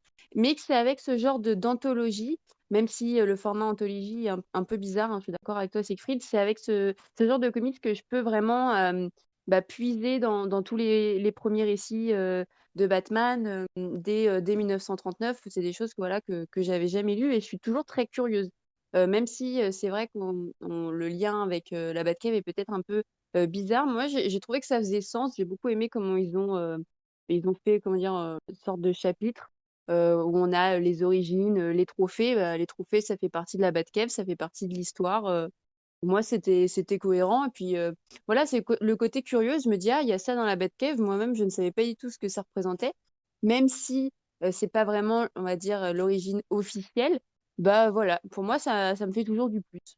Donc, c'est ce côté-là que j'ai. Oui, donc après, c'est vrai que c'est bien, moins comme ça, on a justement deux avis. C'est intéressant parce que vous avez deux avis différents, et puis en fonction d'où le lecteur se place, plus du côté d'Alexandra ou de Siegfried, bah, vous savez maintenant si vous pouvez passer par la case mythologie de la Batcave. Ça me fait penser d'ailleurs qu'on n'a pas de récit sur l'ordinateur, par exemple, alors que ça aurait pu être sympa. Une vraie histoire autour du Batcomputer de la Batcave. Ouais, puis on n'a pas non plus. En faisant ma critique. D'accord, j'aurais dû lire, pardon. Et puis on parle pas non plus du costume de Jason, qui pourtant est aussi vraiment important dans certains numéros. Ouais, mais justement, je pense que là, c'est pour éviter de republier le deuil de la famille, un deuil dans la famille. Comme ça n'a jamais gêné Urban, ça, de rééditer 50 fois les mêmes trucs d'anthologie. Ils sont plus à une réédition près. Hein. Ouais, mais justement, je pense que c'est leur idée ici, c'est de vraiment proposer, comme il me disait, 80% d'inédits, tu vois, dans chaque tome. Donc, s'ils commencent à remettre un deuil dans la famille, dans ce cas, tu remets pas le Redwood, tu assumes ça. Ouais, non, mais effectivement. Bon, ça si rentre dans les version, 20%. pas d'autres, autant faire un vrai volume anthologique avec tout ce qu'il faut. Enfin, voilà, c'est... Par contre, juste un truc, il y a un petit récit dedans qui est au cœur de la Batcave de Paul Pop, dessiné par Jay Stephens et qui a été publié dans Bizarro Comics et qui est vraiment très chouette. C'est un petit récit d'enfant avec un dessin très doux, avec un enfant qui découvre par erreur la Batcave. Et ça, c'est vraiment le genre de truc que j'aurais voulu voir plus. Ça se lit très bien, c'est une lecture assez intemporelle, c'est assez rafraîchissant, c'est un truc qui est dit en France, en tout cas, donc je me souviens pas avoir déjà vu. Et typiquement, ça me fait penser qu'ils auraient pu piocher dans des récits de ce genre-là, dans les Batman Black and White, par exemple, des petites histoires, mais avec des styles vraiment différents et où les auteurs s'amusent vraiment à parler de la Batcave. Ça, c'est exactement ce qu'il aurait fallu. Enfin, mais du coup, ça, j'ai vraiment trouvé ça très chouette. Pour quand même finir sur une note positive. Ouais, non, mais t'as raison. On enchaîne avec une nouvelle lecture et puis on va revenir encore une fois. On parlait de réédition. Voilà, Siegfried, la transition est toute trouvée puisque on va parler d'Injustice intégral tome 2 qui se consacre à l'année 2 de Injustice, qui est donc réédité sur Urban Comics. Et c'est Pelli qui va nous en parler rapidement. Oui. Rapidement parce qu'effectivement, Injustice, ça fait plusieurs fois qu'on en parle parce qu'il y a eu plusieurs rééditions. Je pense que c'est juste pour faire un point sur que contient cet intégral tome 2. Le fameux Injustice, republié pour la 235e fois chez Urban Comics en moins de 10 ans. Donc du coup, Injustice 2, donc c'est le tome 2, donc ce qui représente l'année 2. Dans l'année 1, je fais un petit résumé vite fait pour ceux qui n'ont pas suivi. Dans l'année 1, il y a Superman qui a tué le Joker parce qu'il pensait qu'il avait tué Lois Lane, sauf qu'en fait, c'était une illusion et du coup, c'est Superman qui a tué Lois Lane. Enfin bref, voilà. Du coup, Superman se met en tête de mettre le monde en paix et il est opposé à la team Batman, donc qui estime qu'il ne faut pas changer ça. Donc, c'est pas qu'il faut changer ça, mais c'est, disons que les méthodes de Superman sont assez dictatoriales. Voilà. Et donc du coup à la fin du tome 1, on se retrouve avec déjà quelques morts du côté des héros parce que c'est écrit par Tom Taylor et Tom Taylor il a aucune pitié pour les héros. Et puis d'un côté c'est un Elseworld en même temps, donc bon c'est l'avantage, c'est comment ils font ce qu'ils veulent. Donc du coup je vais spoiler, mais bon vu que c'est réédité pour la je ne sais combien de fois, c'est pas grave. Donc on a Green Arrow qui est mort malheureusement. Donc du coup, on se retrouve dans ce tome 2 avec les conséquences de la mort de Green Arrow, parce que du coup on s'aperçoit qu'on a un Superman qui est beaucoup plus engagé et dictatorial que jamais, donc il commence vraiment à mettre son empreinte au niveau de la Terre. Donc on voit par exemple à un moment une scène où il y a Flash et Green Lantern qui prennent le Parlement un peu en otage. On a aussi une Dina Lenz qui est beaucoup plus badass, qui va quand même un peu mettre Superman en difficulté pendant quelques secondes. Donc voilà, il y a une espèce de petite résistance qui s'organise pour combattre ce Superman tyrannique. Alors d'ailleurs, petit aparté, personnellement, j'adore quand Superman est un vilain. Ce personnage aurait dû être un vilain. Je déteste quand il est gentil, il est tout mielleux, il est tout. Alors que quand il est vilain, on obtient des trucs super et Injustice en est la preuve parfaite. C'est pour ça que j'ai écrit une thèse sur les Superman méchants. Ah bah voilà, non mais c'est. Oui, non mais évidemment. Pour moi, Superman, la meilleure utilisation du personnage qu'on peut en faire, c'est quand il est méchant. Du coup, il prend de plus en plus de place. Dans ce Injustice tome 2, on va retrouver les Green Lantern, tout le Green Lantern Corps, ainsi que les Yellow Lantern de Sinestro. Donc on va retrouver aussi ce qui va se mettre en place, ça va être Dina Lenz qui va mettre en place avec Batwoman, Huntress et Harley Quinn, une espèce de Bird of Prey. qui va commencer à apparaître. C'est très girl power hein, dans ce. Si vous aimez Green Lantern et les Birds of Prey, vous allez être servi sur ce tome 2.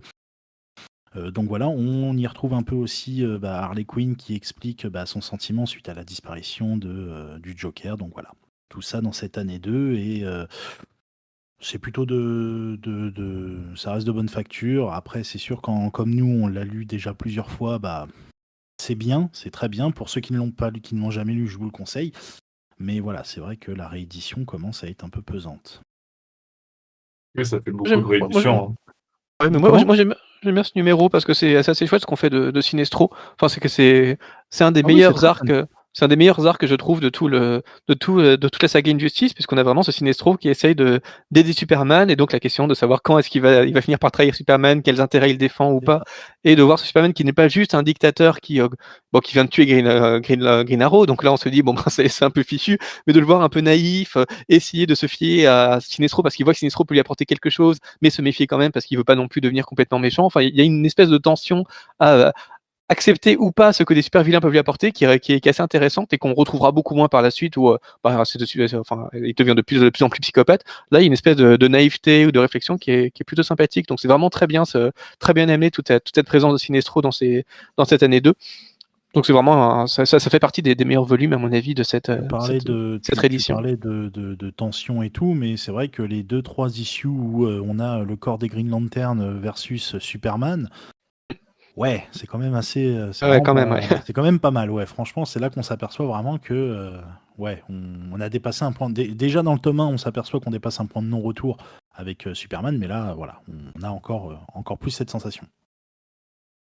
Et Ok. du coup, le tome 3 devrait sortir le mois prochain, ou dans 2 mois, je sais plus si c'est Ah, mars ou je sais plus, mais on peut trouver cette info rapidement.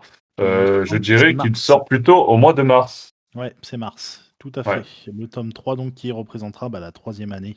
3e année, ouais. Euh, Sachant que pour ceux qui ne l'ont pas encore lu, Injustice comporte 5 années. c'est ça. Donc le tome 3 sortira donc le 5 mars. Voilà, et comportera toute la 3e année qui sera. Alors là, il faudra juste que Siegfried me reprenne si j'ai faux, qui sera beaucoup plus axé sur la magie. Si je dis pas de bêtises, je confonds Ah, toujours c'est la. année 3. Ouais, je sais plus lequel vient d'abord, de la Hmm, mythologie grecque je crois Alors que la moi, mythologie grecque, et c'est du moi, plus. dark. je vous propose d'attendre sa sortie pour qu'on en Voilà. Voilà, reparle dans un prochain exactement. Bat Reviews. Tout à fait. Et comme ça, on se consacre, parce qu'on a déjà beaucoup de lectures à évoquer aujourd'hui, et on se consacre à notre avant-dernière lecture du mois, que je vais confier à Alexandra, qui va nous parler de Batman The Dailies, tome 2. En effet, je vais vous parler de ça. Du coup, il y a eu un premier tome. Alors, je me remets un peu sur mes notes. Pardon. Je vous écoutais tellement assidûment que je n'ai pas fait attention. C'était 1943-1944. Et là, du coup, on est sur 1944-1940. Je vais pas trop en parler parce que ça reste, comment dire, un comics dans le sens un format strip. Donc, autant on n'a pas lu le tome 1, on peut très bien commencer par le tome 2, ça ne se suit pas. On est vraiment sur du très old school. On peut retrouver les pères fondateurs, que ce soit Bob Kane et Bill Finger, sans l'oublier, avec des récits. Voilà. Alors là, si j'aime bien le old school, là, c'est très, très, très old school. C'est Là, c'est parfois. les premiers dessins de Batman, hein, donc. Exactement. Et c'est parfois très difficile à lire, hein, quand on a vraiment, comment dire, les descriptions à chaque fois de ce qui va arriver avant que l'action se passe. C'est un peu pénible, mais bon, c'est une bonne lecture. Et du coup, c'est mon petit côté libraire, mais je trouve que c'est intéressant aussi d'offrir en fait ce genre de comics à des personnes qui ne connaissent pas Batman ou connaissent peu Batman. On est vraiment sur un même au niveau du design. Moi, j'aime bien. Je suis assez touchée des fois par le côté visuel et c'est assez beau, assez petit, le format long, horizontal au lieu d'avoir quelque chose de vertical. Faut vraiment aimer le old school, par contre. Hein. Oui, oui, mais pour une personne qui connaît pas, ça peut être marrant. Tu vois, ça peut être un cadeau marrant et puis qui sait aller sur après d'autres choses. Moi, j'ai juste le gros bémol que je mettrais. Déjà, voilà, je peux pas en parler des masses parce que on est un peu sur des schémas un peu répétitifs. Et puis, j'ai un peu peur que il continue comme ça, tome 4, tome tome 4, tome 5, tome 6. Donc, au fil des années, en plus, ils prennent année par année au lieu de faire des compiles. Et ça reste quand Il y a même. il y a déjà quand même 200 pages, hein, juste pour une année. Oui, mais je pense que du coup, ils vont continuer. Et ça fait quand même un peu cher, je trouve, pour l'objet et pour voilà. Enfin, je pense que ça serait pas mal peut-être de faire une plus grosse compile ou de pas aller sur 4-5 tomes sur ça. Je pense qu'à un moment donné, ça sera pas utile, quoi. Ouais, bah après, alors effectivement, je sais pas jusqu'où ils vont aller, je J'ai sais pas, pas eu, ouais, j'ai pas eu d'infos sur ça. J'ai Ouais. regardé. Après, c'est vraiment un objet pour les collectionneurs. Enfin, Bah l'intérêt, oui, c'est quand même de vraiment publier l'intégralité année par année. Et donc, les collectionneurs, ils seront pas très contents si tout à coup on fait bien sûr. juste C'est vrai. une compilation ou si on saute une année. Enfin, ils Ouais. veulent vraiment le tout parce qu'effectivement, quand on n'est pas collectionneur, c'est pas très, c'est pas du tout C'est intéressant. ça. Enfin, c'est Après, moi, je difficile me à suis lire. positionnée en tant que non collectionneur, mais peut-être que voilà, avec tout ce que sort Urban Comics, avec la collection Mythologie, la collection Arkham, au final, tout le monde peut retrouver son compte et avec ça, toucher les collectionneurs. Mais moi, personnellement, si j'ai pas l'année 1980, je pète un plomb. Hein. J'envoie à Urban Comics une lettre et tout. Hein. 1980, putain, il y a 1980, le madame, vous avez tome. intérêt à le publier. Hein. Alors, juste Ne t'inquiète pour pas, il info. n'y a plus de dailies à cette époque-là. Ouais, je Ah pense que c'est merde, fini depuis mince, longtemps la en blague tombe 80. à l'eau. Oui. Fais chier, merde. Putain. Je Par voulais pas contre, prendre trop vieux non plus. Par contre, en regardant sur le site d'Urban, j'ai réussi à trouver un moment où ils mettent qu'il y a 3 tomes en tout dans la série. Donc, Ah, ok.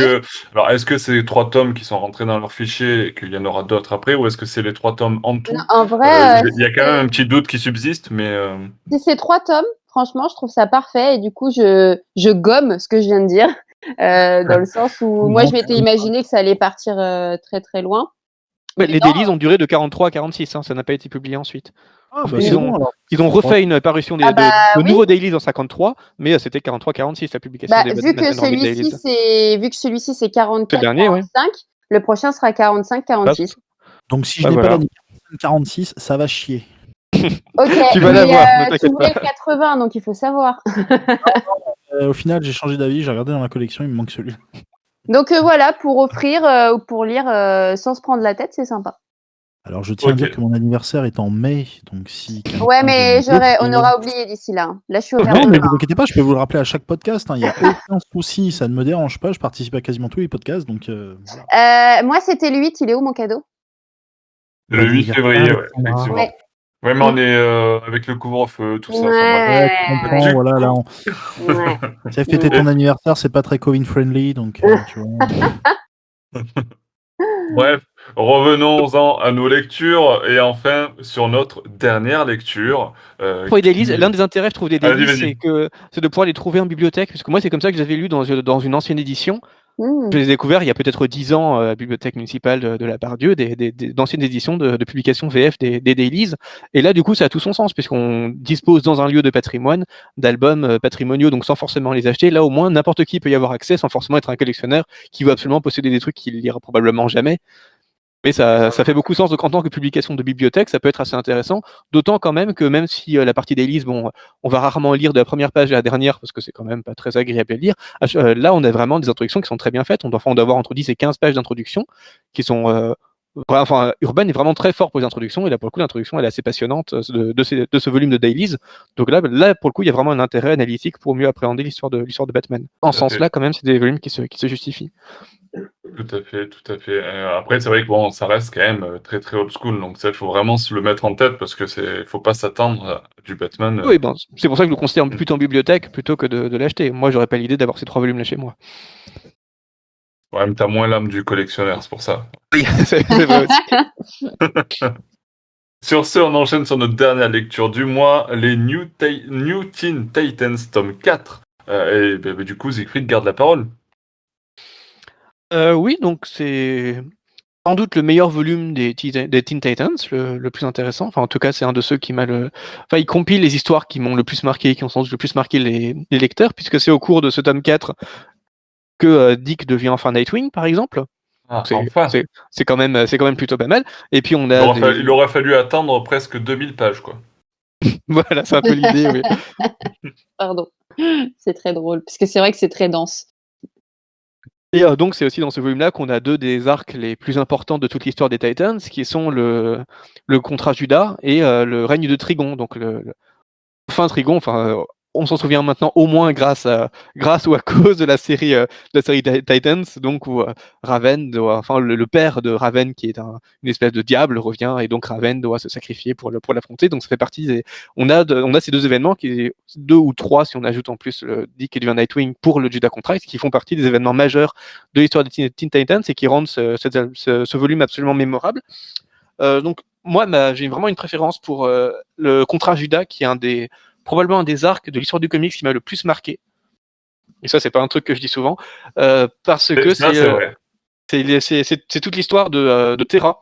On ne sait plus si vous vous souvenez de qui est Terra, mais c'est cette jeune fille assez adorable qui dispose de pouvoirs assez puissants et qui est recrutée parmi les Titans, qui commence à avoir une histoire d'amour avec Beast Boy, qui est vraiment assez gentille avec les uns et avec les autres. Et en fait, assez vite, on comprend qu'elle joue un peu la comédie, enfin qu'elle est parfois un peu, de temps en temps, elle dit des gros mots, elle prend des photos des autres, on sait pas trop pourquoi, et puis on découvre assez vite qu'en fait, elle est une espionne pour Deathstroke.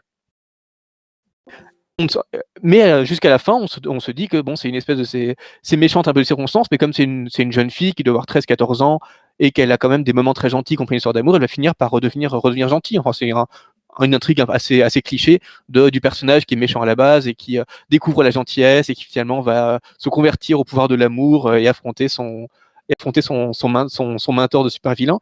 Et en fait, pas du tout. C'est ça qui est vraiment assez remarquable dans tout ce volume. Vous l'aviez lu, vous, ou pas? Non. Ah non, moi je suis encore au 2 ou 3 là, j'ai eu trop de lecture. Ce qui est absolument passionnant, c'est qu'il y a un moment où tout à coup Terra se dit bon ben voilà, il y en a marre, on va mettre en place le plan de Deathstroke. Donc on va arrêter, on va appréhender l'intégralité de la. Ne spoil pas trop quand même, hein.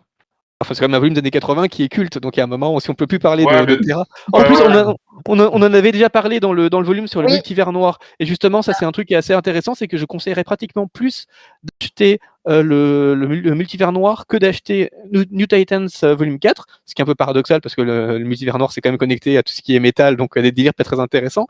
Mais je vous rappelle que le multivers noir, c'était cette idée très intéressante, en tout cas dans la publication urbaine, d'avoir de publier des récits iconiques, des récits pivotaux de l'histoire du Diciverse, et de mettre en parallèle une réécriture dans le multivers noir qui généralement la rendait encore plus horrible. Et parmi ces moments pivotaux de l'histoire du Diciverse, il y avait la trahison par Terra des Teen Titans.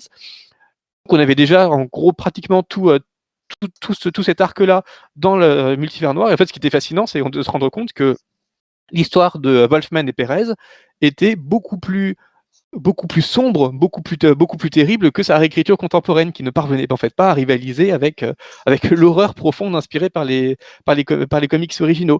Parce que comme je le disais, Terra elle appréhende tous les Teen Titans, donc jusqu'à la fin, Beast Boy lui dit mais on est amoureux, je sais que tu vas finir par te retourner contre Deathstroke, écoute le pouvoir de l'amour, enfin tous les trucs qu'on a déjà entendu 1000 fois et qui marchent 1000 fois. Et là, à chaque fois, Terra lui dit mais va te faire foutre, je m'en fiche, je vous hais depuis le début. J'ai juste envie de tous vous massacrer. Et on nous dit clairement, en fait, Terra, c'est juste un monstre. Ça peut être une fille de 13-14 ans, elle parle juste de coucher avec Deathstroke, et il y a énormément d'allusions sexuelles sur le fait que soit elle a couché avec Deathstroke, soit elle veut coucher avec lui. Elle fume, elle arrête pas de dire des gros mots, elle n'arrête pas de dire qu'elle est, mais qu'elle est vraiment à un point terrible. L'intégrité des Teen Titans qui n'ont fait que la recueillir et la couvrir de gentillesse et d'amour, c'est l'un des personnages les plus monstrueux de l'histoire du comics et qui se trouve dans cette peau d'une gamine qui doit avoir entre 12 et 14 ans. Et c'est quelque chose qui est, enfin, c'est vraiment assez puissant. Et je crois que j'ai jamais vu ça dans les comics. Cette espèce de concentré de noirceur. Et cet espoir de la part des lecteurs que ce personnage va revenir à une espèce d'innocence première. D'ailleurs, ça n'a pas manqué, hein, puisque bon, évidemment, plusieurs années après la victoire contre Terra, on va avoir une nouvelle Terra réécrite, retconnée, qui va être gentille, intégrer Teen Titans. Mais là, à ce moment-là, elle est vraiment, c'est un pur monstre. Et c'est un moment assez hallucinant quand on pense que ce sont des comics qui ont 40 ans. Donc c'est vraiment quelque chose que je recommande assez fortement, parce que c'est une vraie expérience en tant que lecteur de découvrir ça. On est là aussi un petit peu sur du old school, hein. Là aussi, Ah oui.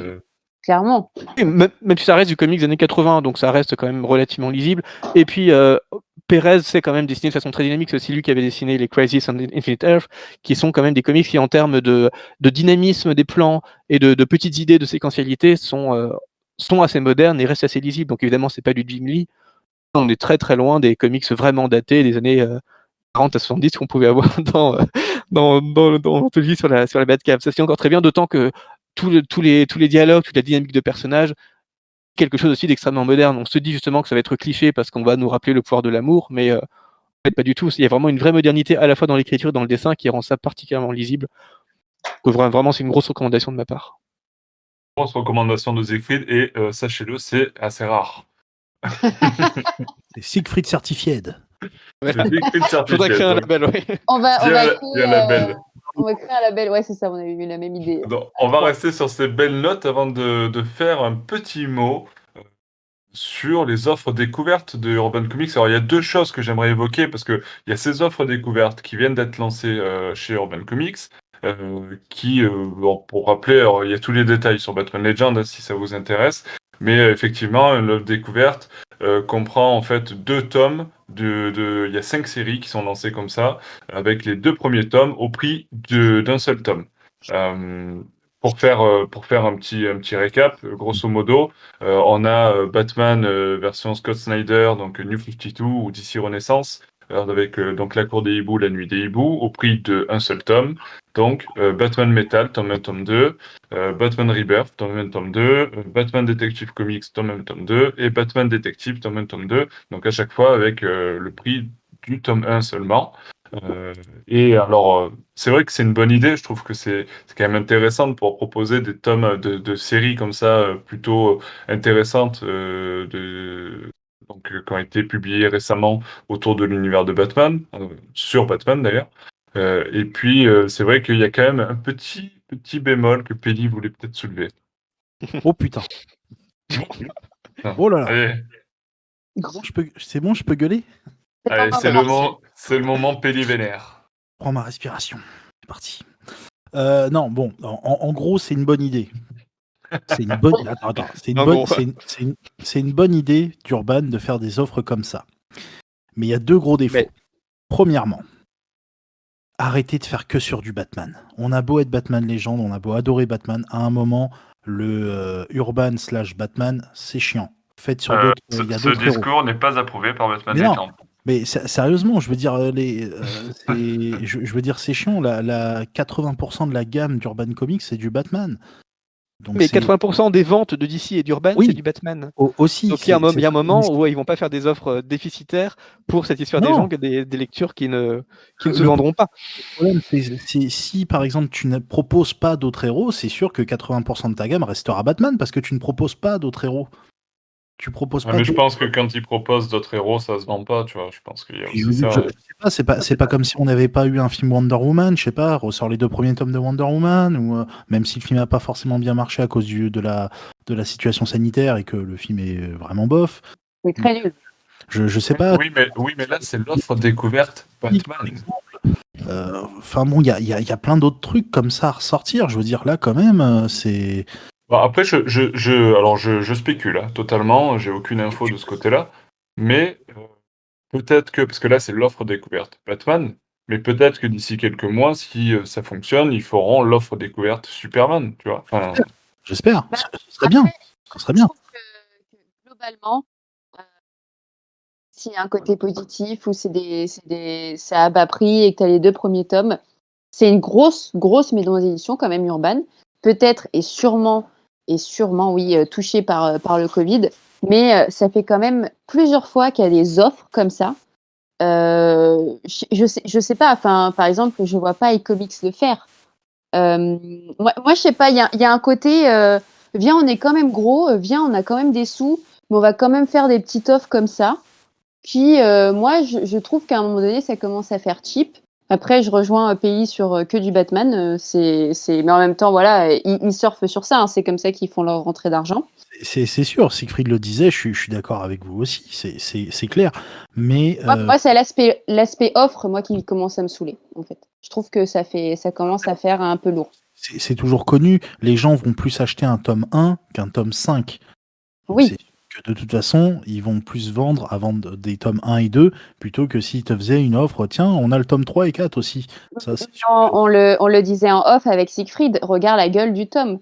Enfin, ils repartent sur du souple, ils mettent pas le nom des dessinateurs et du scénariste. On Attends, rétrograde. là, c'est encore autre chose. Là, c'est l'offre d'été, oui. Ça, c'est Ouais, autre chose.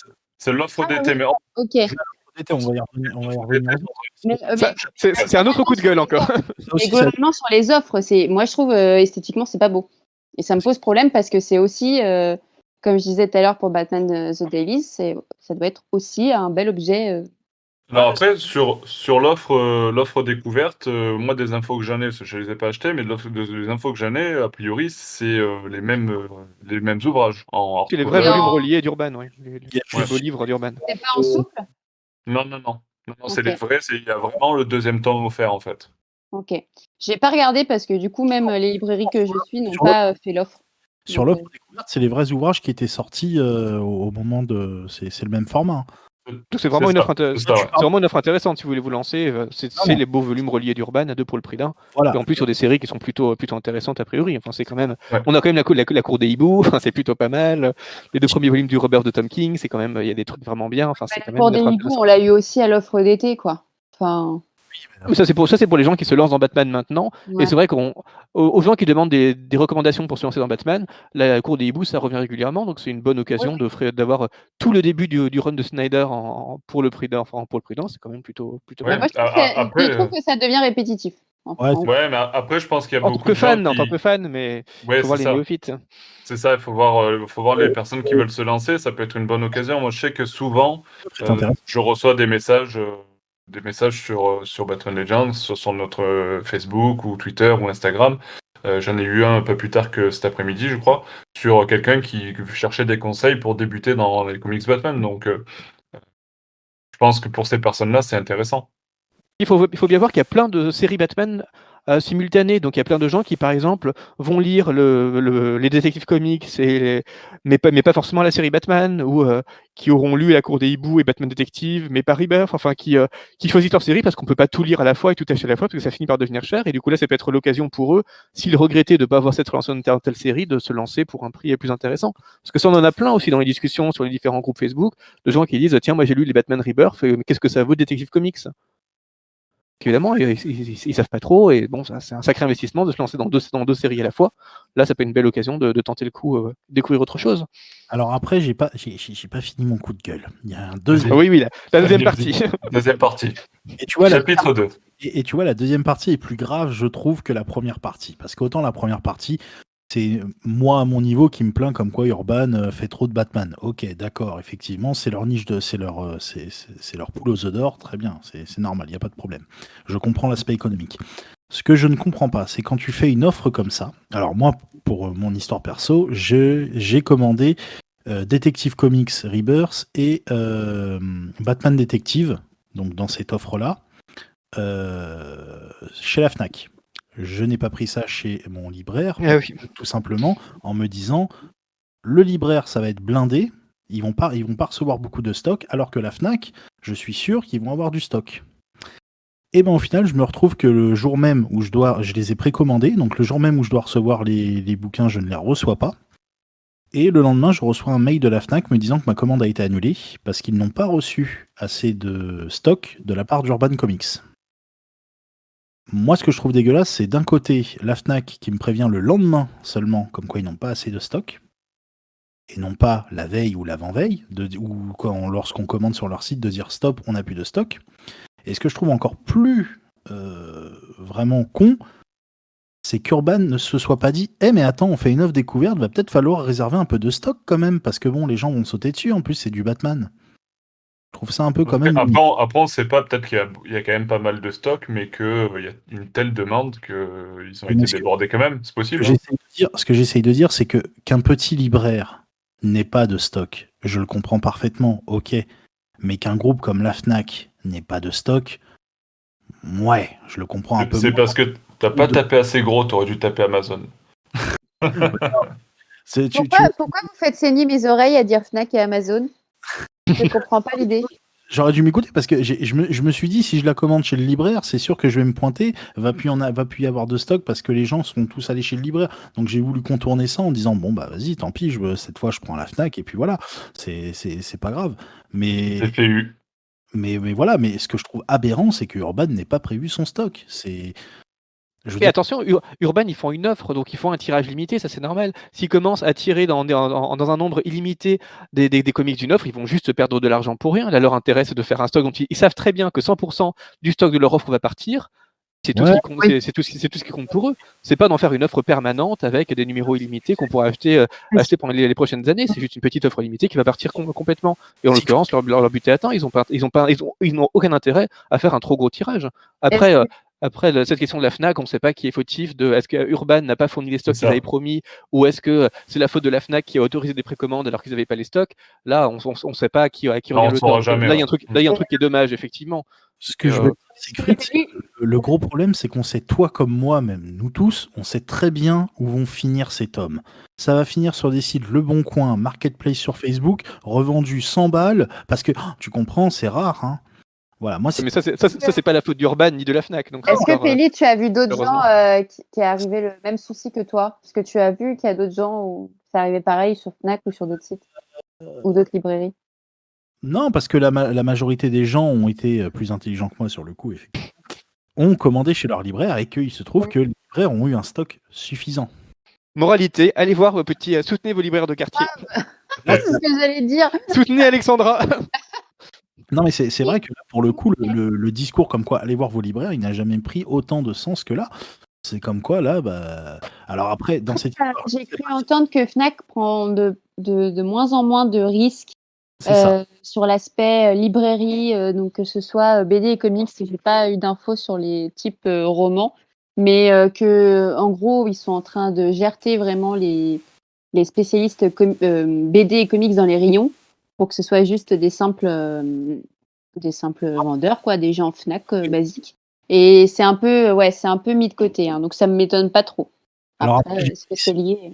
d'autres groupes du style, par exemple, Cultura ou le Furet du Nord ou des choses comme ça. Je n'ai pas essayé ces groupes-là. Donc voilà. Donc j'irai chez mon libraire en prendre s'il reste un stock.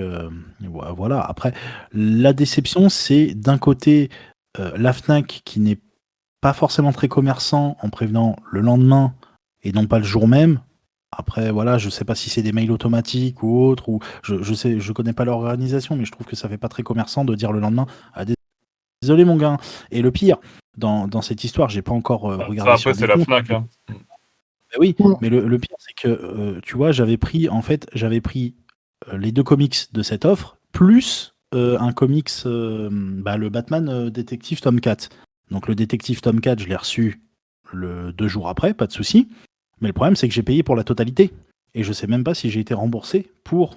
Tu vois ce que je veux dire? Ça se trouve, ils m'ont pas remboursé. Normalement, oui. Normalement, ils vont te rembourser au prorata. Hein. Parce que sinon, ça va chier. Mais Chier les bulles. voilà dans cette histoire, je sais pas si c'est Urban ou si c'est la Fnac le fautif. Je pense qu'il y a un peu des deux, mais c'est vrai que c'est un peu énervant. Après, je sais pas à quel niveau, combien de personnes ont eu la même histoire que moi, mais voilà, c'est assez emmerdant quand même. Et je me dis que si ça devait arriver à quelqu'un qui ne connaît pas les comics, qui ne connaît pas Urban, ou voilà, ça peut faire mauvais genre un peu quand même. Après, là, c'est plus. Moi, je pense que c'est plus la Fnac peut-être qui a vendu hors stock, ou alors, comme disait Siegfried, effectivement, peut-être que Urban n'a pas réussi à livrer tout ce qu'il devait livrer. Ça, on saura jamais la fin de l'histoire. En tout cas, le coup de gueule est passé. Malgré tout, les offres découvertes sont plutôt sympas.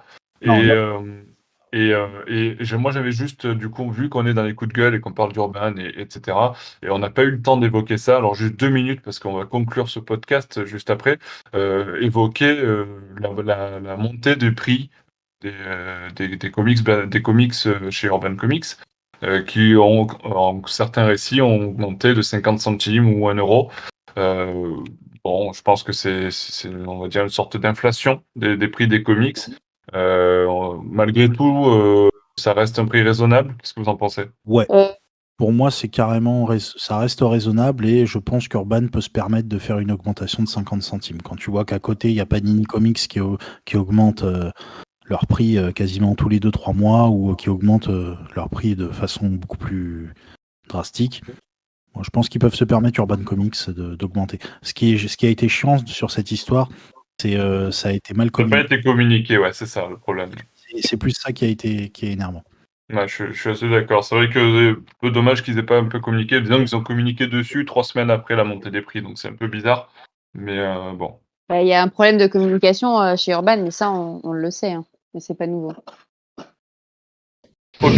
Bon, mais j'avais promis d'en parler. Je sais qu'il y a certains auditeurs qui me l'ont demandé. Il fallait justement parler un petit peu de cette montée des prix. Alors effectivement, bon, bah, ça fait jamais plaisir quand on nous annonce que les prix augmentent, mais je pense que malgré tout, vu la qualité de ce qui nous est proposé et le prix du coup final, je trouve qu'on est quand même sur des prix plutôt raisonnables encore. Oui, rendez-vous compte que Bon. pour de la franco-belge, vous payez quand même 12 € un album de 48 à 56 pages.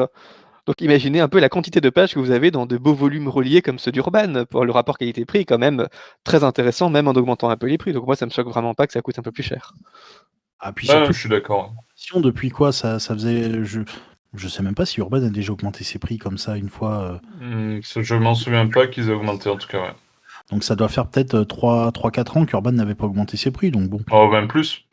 si ce n'est plus, ouais. Donc franchement, bah, c'est comme on disait avec Alex, c'est la communication qui a été mal foutue. Normalement, ça c'est quelque chose que tu prépares en amont et non pas 3 semaines après. On disait, au fait, on a augmenté. En fait, vous avez vu les prix augmenter. Je veux dire, Ouais, c'est voilà, c'est comme d'Urban. Ouais. C'est les petits couacs de communication de chez Urban Comics. C'est un couac de communication. Bon, on a parfois les mêmes chez Panini, alors c'est pas. Ouais, Ouais. oui. Après, je suis beaucoup moins Panini, donc du coup. Mais voilà, c'est pas effectivement, tellement spécifique à Urban non plus. On va pas faire tout un numéro Urban bashing. Non, loin de là, parce qu'en plus, Mais effectivement, ils auraient pu disons communiquer, que ça, on est oui, tous ouais. d'accord, oui, d'autant que l'augmentation, elle est certainement légitime, que ça reste des prix qui sont quand même relativement raisonnables vu la qualité de ce qu'ils proposent, donc ils auraient pu communiquer dessus. Bon, bah, ils l'ont pas fait, tant pis. Voilà, c'est ça. Non, mais de toute façon, voilà, comme tu disais, on n'est pas là du tout pour faire du bashing sur Urban, parce que on est déjà régulièrement en train de vanter justement la qualité des publications Oui, Urban. bien sûr. Mais bon, quand il y a quelque chose à dire, voilà, on est là pour le dire aussi. Donc voilà, mais bon, voilà, justement, ça permet de relever aussi que malgré l'augmentation, ça reste quand même de qualité, que le prix reste raisonnable. Donc voilà. Malgré tout, si Urban Comics nous entend, Urban, c'est pas pour autant qu'il faut augmenter tous les ans. Voilà. Oui. Il vous reste un stock de votre offre découverte. N'hésitez pas à prendre mon adresse. C'est le 20 avenue de. Bon, super. Ben, écoutez, sur ce, on va conclure ce Bat Reviews, cette reprise des Bat Reviews des podcasts Batman Legend. On vous donne rendez-vous le mois prochain, enfin non, d'ici quelques semaines pour un Bat Talk un petit peu spécial parce qu'on a décidé de pas prendre un sujet précis comme on a l'habitude de faire, mais plutôt de répondre à quelques questions ou en tout cas à des sujets qui seront donnés par vous, des personnes qui nous suivent et qui nous supportez avec beaucoup de force et de courage. Donc on a mis déjà quelques petits posts sur les réseaux sociaux, on en remettra juste avant l'enregistrement du podcast pour récupérer tous les sujets que vous pouvez nous donner et toutes les questions que vous aurez à nous poser autour de l'univers de Batman et en tout cas on essaiera de répondre à tout ça de la meilleure façon possible. Je vous donne donc rendez-vous sur ce prochain podcast. En attendant, profitez bien de vos lectures Batman chez Urban Comics. À très bientôt pour de nouvelles aventures de Batman. Ciao, ciao, ciao. À bientôt.